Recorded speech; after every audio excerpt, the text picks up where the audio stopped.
오라버니들 안녕하세요. 중년 남자들이 연애를 시작하는 구체적이고 현실적인 방법에 대해 이야기해보려고 합니다. 요즘은 전체 인구의 약 30%가 1인 가구라고 하는데요. 앞으로 싱글이라는 키워드는 모든 분야에서 중요한 부분이 되리라 생각합니다. 특히 만혼, 이혼, 사별로 인한 중년 싱글 정말 많지요. 만약 중년 싱글이라면 오늘 영상 끝까지 보시고 연애와 사랑을 시작하는데 이 영상이 도움이 되었으면 좋겠습니다. 여자친구를 만나 연애를 하고 싶은데 현실은 그리 녹록지 않지요. 마음에 드는 여자가 잘 보이지도 않고 호감이 가는 여자가 있어 마음을 표현하고 싶어도 거절당할까 두려워 고민만 하다 놓쳐버리기도 합니다. 어떻게 내 마음을 표현해야 할지도 막막한데요. 오늘 이 고민을 제가 해결해 드립니다. 사랑의 기술 아시죠? 연애에도 기술이 필요합니다. 연애는 좋아하고 사랑하는 마음 하나로만 잘할 수 있는 게 아니고 연애도 전략이 필요합니다. 중년 남자가 연애를 시작하는 핵심 전략 3가지 알려드릴게요. 첫째, 외모. 혹시 남자는 경제력, 여자는 외모. 이렇게 구시대적 생각에 머물러 있는 건 아니죠? 외모는 여자의 전유물이 아닙니다. 난 키도 작고 얼굴도 평범하고 배도 나오고 안 되겠네. 시작도 하기 전에 포기하는 건 아니죠? 남녀가 첫 만남에서 외모 마음 7:3 비율로 상대방을 저울질한다고 합니다. 외모의 만족도에 따라 호기심과 관심이라는 연애의 기초 감정도 좌우되는 거죠. 마음과 사람의 됨됨이가 중요하지 나이 들어 무슨 외모를 따져? 그렇게 얘기하는 분들도 계실 텐데요. 그건 희망사항에 불과합니다. 외모가 만족스럽지 못하다면 마음을 보여줄 수 있는 기회마저도 박탈될지도 모릅니다. 지금부터 타고난 모습이 평범해도 훈훈한 오빠로 변신할 수 있는 방법을 알려드릴게요. 훈훈한 외모의 첫 번째는 아저씨 냄새를 없애고 향긋한 향기를 뿜는 남자가 되어야 합니다. 여자들은 오감 중 특히 예민한 부분이 후각인데요. 입냄새, 담배 찌든 냄새, 술 냄새, 땀 냄새 꼭 체크해야 되는 부분입니다. 어떤 남자가 옆에 다가와 이야기를 하는데 아저씨 냄새가 훅 하고 들어오면 아무리 좋은 얘기를 해도 귀에 안 들어옵니다. 아저씨 냄새를 없애는 방법 뭐가 있을까요? 자주 씻고 옷 자주 세탁하고 구강청결제도 사용해보세요. 마트에 가서 섬유 탈취제 하나 구입하세요. 우리 외투나 스웨터 같은 거 매일 세탁 못하잖아요. 자주 세탁이 어려운 옷들을 햇볕 들고 바람 솔솔 통하는 곳에 섬유 탈취제 뿌려서 좀 걸어 놓으세요. 또 세탁할 때 섬유유연제 사용하면 은은한 향기가 납니다. 향수 사용도 괜찮은 방법인데요. 향수를 선택할 때 이발소 향기 나는 그런 거 자제해 주시고 향수로 목욕하고 나온 것처럼 너무 많이 뿌리면 안 뿌린 것만 못합니다. 아주 살짝만 뿌려주세요. 훈훈한 외모를 만드는 방법 2번째는 신뢰감을 주는 깔끔한 스타일을 만들자. 여자는 깔끔한 이미지의 남성 스타일에서 신뢰감을 느끼는데요. 옷을 최대한 깔끔하게만 입어도 중간은 하겠죠? 그런데 옷을 고르기가 너무 힘드시죠? 옷을 사러 가면 마네킹이 입은 옷을 먼저 유심히 관찰해보세요. 마네킹에 입혀놓은 옷이 요즘 제일 잘 나가는 옷이고 색상이나 디자인이 잘 맞춰진 스타일입니다. 점원이 추천하는 스타일을 참고해도 좋고 옷 잘 입는 친구와 함께 가도 좋겠지요. 훈훈한 외모 만드는 3번째 방법은 피부와 머리입니다. 중년이 되면 머리가 숭숭 빠지기 시작하고 혼자 사는 남자들 잘못 챙겨 먹으니 피부가 까칠해지는 경우가 많지요. 피부만 깨끗해도 추남 느낌은 덜합니다. 마스크팩 몇 장 사서 냉장고에 넣어놓고 일주일에 한 번이라도 붙여보세요. 피부는 신경 쓰면 쓸수록 좋아집니다. 혼자 사는 남자들 과일, 야채 많이 안 챙겨 드시는데요. 피부는 먹는 대로 나타납니다. 과일이랑 야채 기회 있을 때마다 챙겨 먹는 습관 꼭 잊지 마시고 끈적끈적하다고 선크림 안 바르는 분들 많은데 나이 들면 얼굴에 검버섯 내려앉아요. 검버섯 있으면 아무리 이목구비 잘생겨도 추남됩니다. 중년 되면 머리숱도 많이 없어지지요. 흑채나 예쁜 모자 이용해보세요. 첫 만남이잖아요. 조금 더 가까워지면 내 머리숱 없는 거 받아들일 수 있지만 처음부터 보여주면 연애의 기회마저 박탁당할 수 있습니다. 향긋한 냄새, 깨끗한 피부, 깔끔한 패션, 이 정도면 훈남이죠. 부지런함만 있다면 누구나 될 수 있습니다. 중년 남자가 연애를 시작하는 방법 2번째, 연애의 기회를 만들어라. 별을 봐야 별을 딴다. 내가 원하는 여자들이 모인 곳을 찾아야겠지요. 연애의 기회를 단지 운명에 맡기고 회사 집만 쳇바퀴 돌듯 오가면 절대로 연애의 기회는 오지 않습니다. 내가 만날 수 있는 여자가 어디에 가면 있을까 생각해보세요. 사실 나이가 어릴 때는 학교나 회사에서 만나기도 했고 소개도 많이 받잖아요. 중년이 되면 회사 또는 일과 관계되는 사람과 잘못 엮이면 참 불편해져요. 또 나이 드니 소개를 받는 것도 쉽지 않고요. 제가 추천할 수 있는 곳은 동호회입니다. 책을 좋아하면 독서 동호회, 등산을 좋아하면 등산 동호회, 자신의 취미에 맞춰서 동호회 가입을 해보세요. 중년 싱글 모임도 많이 있습니다. 싱글 동호회에 가입하면 매주 다양한 모임이 있는데요. 되도록 집에서 가까운 모임, 자신이 좋아하는 취미 모임에 나가보세요. 집이 가깝고 취미가 비슷하면 연애를 쉽게 시작할 수 있는 확률이 높아집니다. 모임에 나가기 전 살짝 기대감이 있죠? 이상형을 만날 수 있을까? 모임에 나가기 전 내 모습도 한번 생각해보고 내 이상형에 대해서도 생각해보세요. 긴 생머리에 잘록한 허리, 미니스커트가 잘 어울리는 길쭉한 다리, 깨끗한 피부에 또렷한 이목구비, 날 보고 친절하게 웃어주는 밝고 예쁜 모습, 이런 거 상상하는 건 아니죠? 자신은 운전면허도 없으면서 외제차 소유한 사람 찾는 격입니다. 본인의 나이, 외모 여러 가지 조건을 객관적으로 생각해야 봐야겠죠? 이 정도는 돼야 만날 수 있다는 생각을 갖고 있으면 당연히 만남 자체가 이루어지지 않겠지요. 운 좋게 누군가를 만나더라도 그 연애는 길게 가기는 어렵습니다. 내가 무작정 눈만 높은 건 아닌지 점검해보세요. 눈만 높으면 연애의 시작도 어려울 수 있습니다.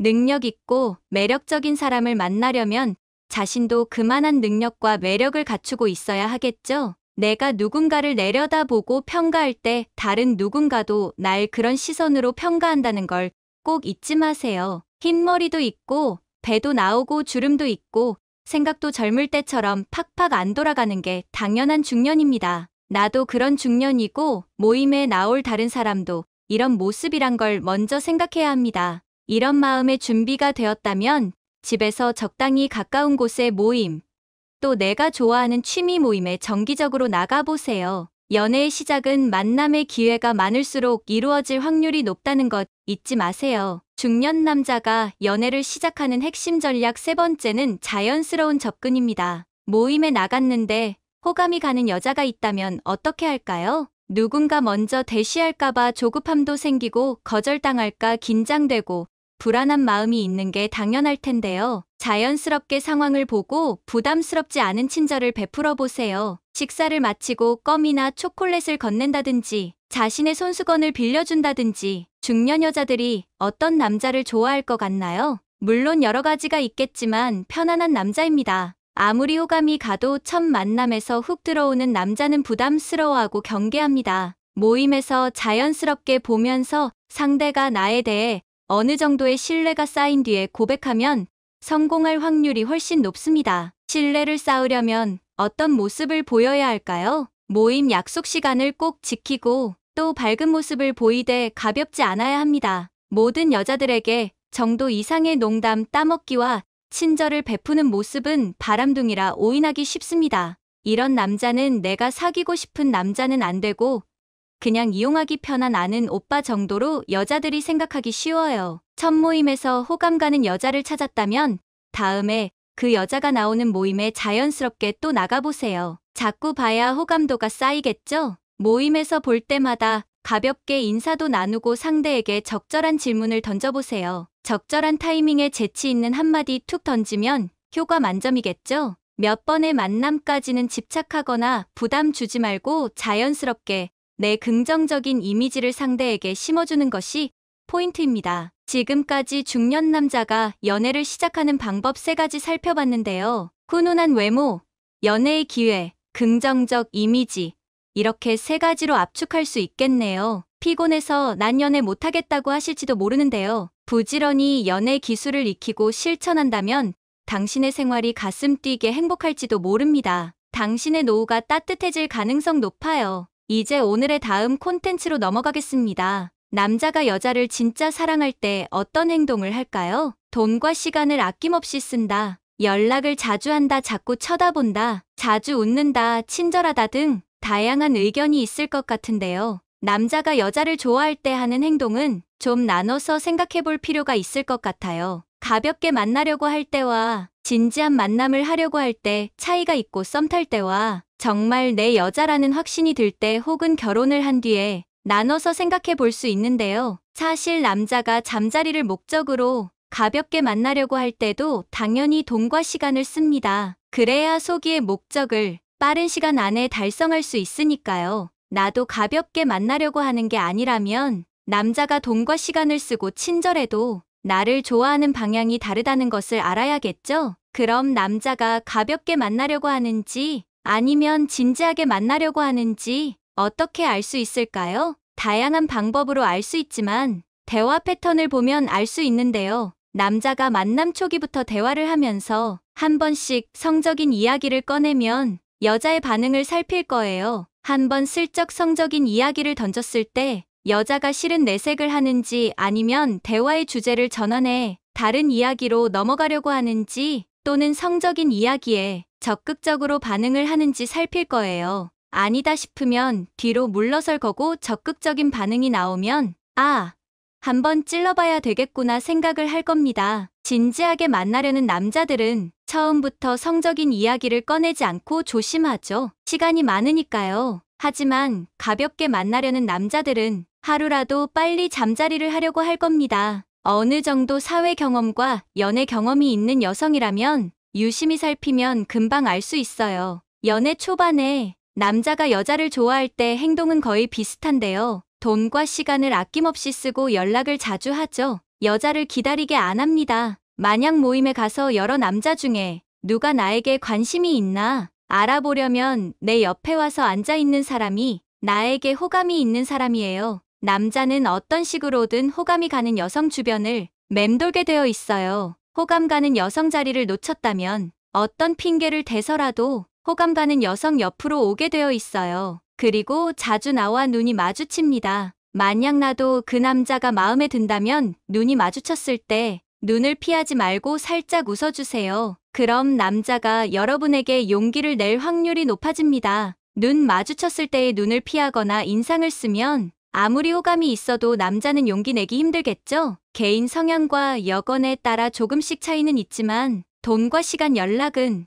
연애 초반 불변의 법칙이라고 보면 됩니다. 연애 초반부터 남자가 나를 좋아하는지 모르겠다, 헷갈린다면 연애는 시작도 안 하는 걸 추천드려요. 연애 초반부터 그런 남자는 연애가 길어질수록 어떻게 변해갈지 눈에 선하거든요. 그럼 어느 정도 관계가 깊어져 남자가 내 여자라는 확신이 들 때 어떤 행동을 할까요? 1점, 솔직해집니다. 자신의 경제 상황을 여자가 물어보지 않아도 투명하게 보여주고 자신의 사생활을 드러내는데요. 여성들은 친해지면 자신의 사생활을 보여주는 경우가 많지만 남자들은 절친에게도 속마음을 말하는 걸 어려워합니다. 남자가 속마음을 털어놓는 것은 상대방을 완벽하게 신뢰할 때만 하는 행동인데요. 여자친구를 신뢰하고 미래까지 그릴 때 남자는 자신의 속마음을 하나하나 이야기하게 됩니다. 먼저 물어보지 않아도 어릴 때 가정사부터 학창시절 이야기 등 자랑스러운 이야기뿐 아니라 자신이 숨기고 싶은 이야기까지 하게 됩니다. 제 주변에서 봐도 남성이 자신의 연봉, 자산 등을 그냥 말로 하는 게 아니고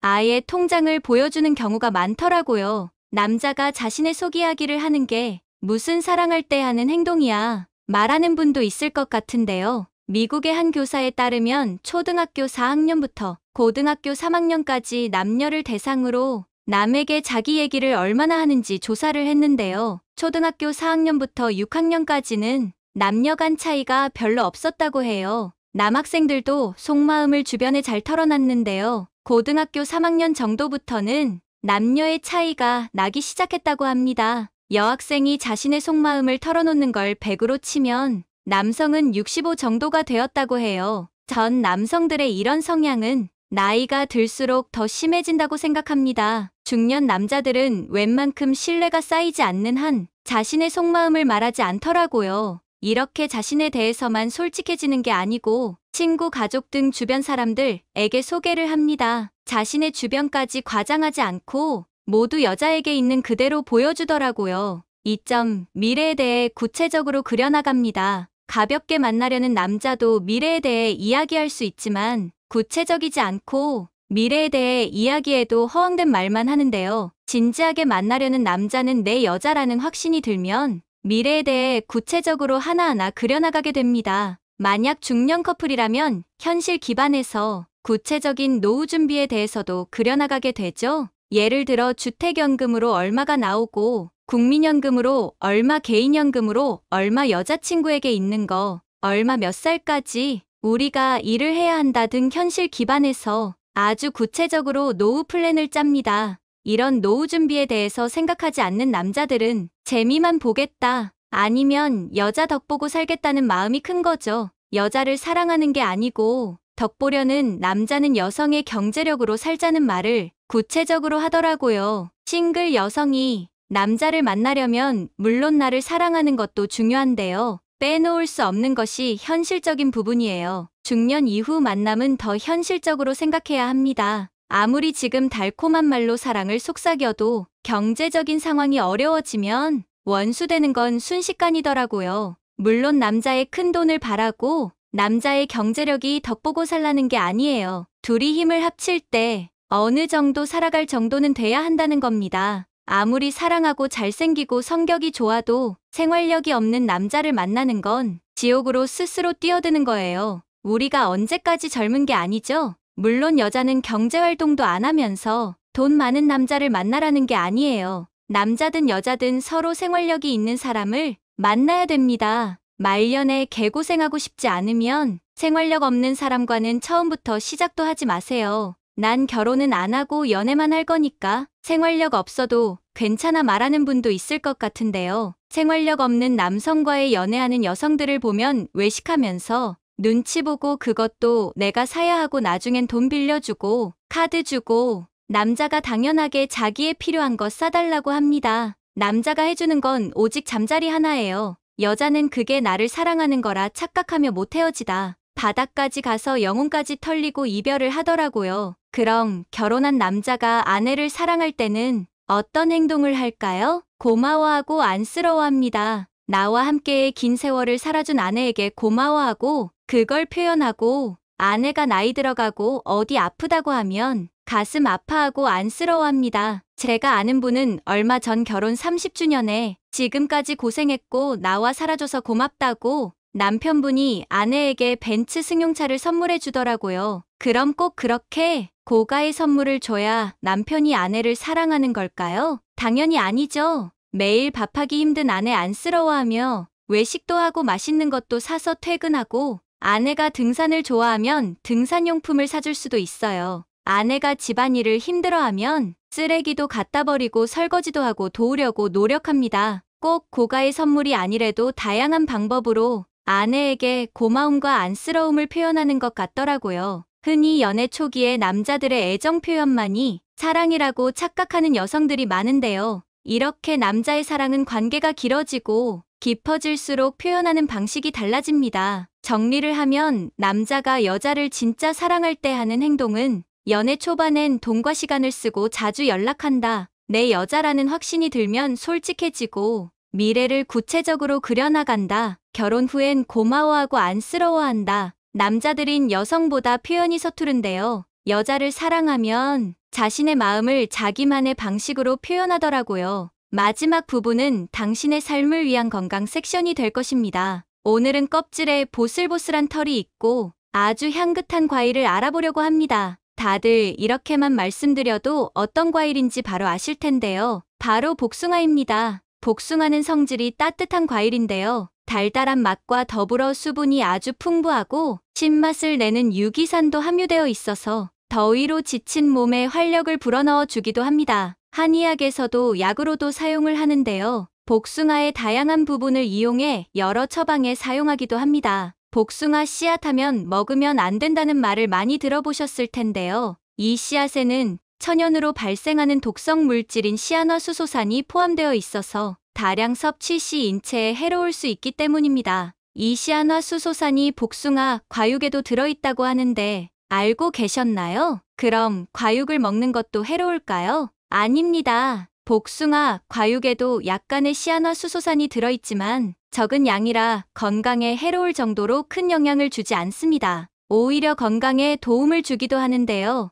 연구에서 복숭아 과육의 시아노수소산이 호흡 중추를 진정시키고 기침을 멈추게 하며 가래를 줄이는 것으로 나타나기도 하였습니다. 오늘 영상에서는 이 맛있고 건강에 좋은 복숭아의 효과와 영양가 및맛을 200% 높이는 복숭아 먹는 방법에 대해 알아보겠습니다. 복숭아의 건강 효과 첫 번째는 암 예방에 좋습니다. 이 과일에는 페놀과 카로티노이드가 함유되어 있어서 암을 예방하고 종양이 성장하는 것을 억제해줍니다. 특히 유방암이나 폐암과 같은 암을 예방하는데 좋다고 알려져 있는데요. 이 복숭아의 폴리페놀 항산화 성분이 발암물질이 생성되는 것을 억제하기 때문입니다. 그리고 폐암의 주범이라고 말할 수 있는 흡연. 이 흡연으로 인해서 몸속에 니코틴이 쌓이는데 이것을 해독하는 효과가 있습니다. 사과산, 주석산, 구연산 등이 복숭아에 풍부한데요. 이 성분들이 흡연을 하면서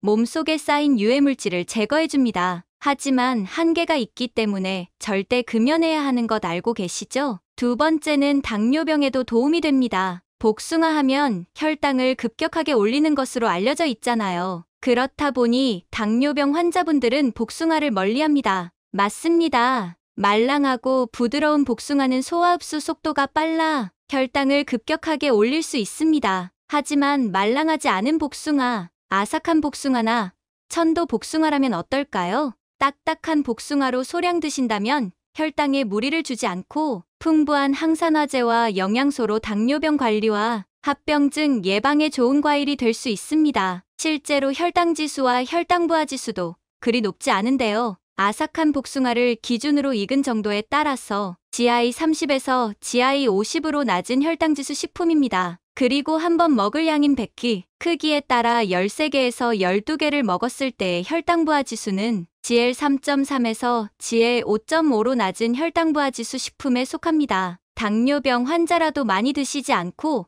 적당히 드신다면 혈당에 무리를 주지 않고 맛있는 복숭아를 즐길 수 있습니다. 당뇨인이 아삭한 복숭아나 천도 복숭아를 선택하는 것이 좋은 이유는 무엇일까요? 그것은 단단한 과육에는 섬유질을 이루는 세포 조직이 질기고 촘촘해서 인체 소화와 흡수가 천천히 이루어지기 때문입니다. 복숭아의 효능 세 번째는 심장 질환의 위험을 감소시켜줍니다. 복숭아에는 섬유질이라든지 비타민C, 비타민K, 철분, 칼륨이 풍부해서 심장과 관련된 문제를 개선하는데 좋은 과일이 됩니다. 국내외 연구에서도 이 복숭아가 콜레스테롤 수치를 감소시킴으로써 고혈압이나 심장병의 위험을 줄인다고 밝히고 있습니다. 이러한 효과는 앞에서 말씀드린 영양소 이외에도 리코펜과 루테인 성분이 들어있어서 심장병의 위험을 감소시킨다고 말하고 있습니다. 네 번째 효과는 눈 건강을 개선시키는 데 좋습니다. 복숭아에는 체내에서 비타민 A로 전환되는 베타카로틴 성분이 다량 들어있는데요. 이것이 눈의 망막 건강을 유지시켜줍니다. 그 외에도 루테인이나 제아잔틴도 포함되어 있어서 자외선으로 인한 잠재적인 손상으로부터 눈을 보호하기 때문에 노화와 관련된 황반변성이나 안구 질환들을 줄이는 데 좋습니다. 다섯 번째 복숭아 효과는 피부에 좋다는 것입니다. 복숭아를 먹으면 복숭아처럼 피부가 하얗고 보드라워진다는 말이 있잖아요. 실제로 이 복숭아는 피부 건강에 좋은 성분들이 풍부한데요. 비타민C, 탄닌, 마그네슘 등이 들어있어서 손상된 피부를 개선시켜주고 자외선으로 생긴 피부 발진을 완화하며 멜라닌을 형성하는 티로시나제를 억제해서 피부를 깨끗하게 유지시키는데 도움을 줍니다. 그럼 이렇게 여러 가지 좋은 효과가 있는 복숭아를 제대로 먹는 방법은 무엇일까요? 많은 분들이 알고는 있지만 실천하지 않는 몇 가지일 수 있는데요. 첫 번째는 껍질을 같이 먹는 것입니다. 깨끗하게 씻더라도 뻣뻣한 느낌이 있어 드시지 조금 불편하기도 한데요. 하지만 이 껍질에는 과육보다 많은 항산화제와 섬유질이 들어있기 때문에 꼭 과육과 껍질을 같이 드시는 것이 좋습니다. 껍질에는 무려 5배가 많은 섬유질이 포함되어 있습니다. 두 번째는 보관 방법에 따라 맛이 달라지기 때문에 실온에서 보관해 빨리 드시는 것이 좋습니다. 가장 신선하고 맛있게 먹는 방법이 실온에서 보관하면서 23일 안에 드시는 것인데요. 하지만 우리가 복숭아를 여러 개 구입하기 때문에 23일 안에 드시기는 좀 힘들 수 있습니다. 이럴 때는 1도에서 5도 사이의 냉장고에서 보관했다가 먹기 1시간 전에 실온에 두었다가 드시면 좋습니다. 이렇게 하는 이유는 복숭아의 단맛이 8도에서 13도 사이에 가장 맛있기 때문입니다. 그 반대로 실온에서 보관하고 있었다면 먹기 10분에서 20분 전에 냉장고에 넣었다가 드시면 맛있게 드실 수 있습니다. 복숭아를 구워 먹는 방법도 있는데요. 당뇨인이라면 구워 먹는 것이 좋지 않지만 건강한 분이라면 구워 먹는 것도 좋습니다. 일단 복숭아를 굽게 되면 엽산이 200% 증가하고 폴리페놀 양도 늘리고 인체 흡수율을 높여줄 수 있습니다. 특히 흡연자라면 산화를 억제하는 폴리페놀 섭취가 좋기 때문에 구워 드셔보는 것도 나쁘지 않습니다. 그리고 복숭아와 같이 먹으면 좋은 과일이 있는데요. 바로 비타민C가 아주 풍부한 키위와 같이 먹으면 좋습니다. 복숭아에는 폴리페놀 성분인 카테킨이 들어있는데요. 키위의 비타민C와 같이 먹게 되면 몸의 산화를 줄이는 항산화 효과를 증가시켜줍니다. 복숭아를 구워서 폴리페놀의 양을 늘리고 비타민C가 풍부한 키위와 같이 드신다면 폴리페놀 항산화제 효과를 극대화할 수 있습니다. 단 너무 오래 굽게 되면 비타민C와 기타 영양소가 파괴될 수 있으니 살짝 굽는 것이 좋습니다.